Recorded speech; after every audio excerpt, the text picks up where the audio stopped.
Missing kids. Where did they go? I was just 9 when I realized the truth about my father. The locked basement, strange noises at night. But it was the tiny blue sneaker I found in his truck that confirmed everything. It matched the missing child on a poster. Same shoe, same size. I asked, "What's this?" Holding it up. My mom's fork dropped. He didn't even flinch. That's what chills me most, the calm. He simply wiped his mouth and said, "Where'd you find that?" My voice shrank to a whisper. "In your truck." I knew then. I'd said the wrong thing. That night, I heard shouting. Something broke. By morning, Mom had a bruised lip she blamed on a door. The blue shoe? Gone. I started tracking things. 5 missing kids in 3 years. All between 6 and 8 years old. All from nearby towns. All vanished. At home, I became invisible. A shadow.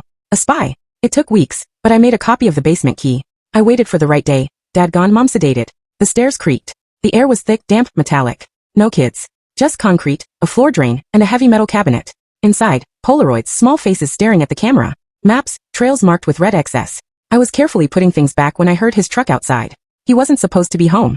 The next morning, he said we were going camping, just us. Mom didn't even look at me. I knew what it meant. I was a risk now. I stole Mom's phone, hid it in my sock. Took a kitchen knife, wrapped in a shirt, stuffed it in my bag. We drove for hours into the forest. No other cars. He hummed to the radio like it was a normal trip.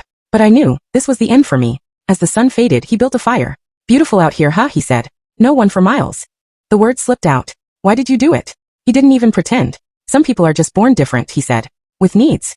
I stared at him. "You're going to kill me too?" He looked almost hurt. "Kill you? No. You're my daughter. I brought you to understand." And that's when I realized. He didn't want to end me. He wanted to train me. "I need to use the bathroom," I said, keeping my voice calm. I walked just far enough to get out of view, pulled out the phone. No signal. Tried again. Failed. Third time. A weak connection. 911. "What's your emergency?" "My name is Ellie. My father, he's taken children. 5 at least. He's killed them. We're deep in the forest. I don't know where." His voice called from the trees. "Everything okay?" The call dropped. I erased it. Back at the fire, I sat in silence. That night, once he fell asleep, I ran. His flashlight found me. His voice followed. "I'm not mad. Come back." I ran harder. Fell. The phone shattered. "I know you called," he said calmly. "Did it go through?"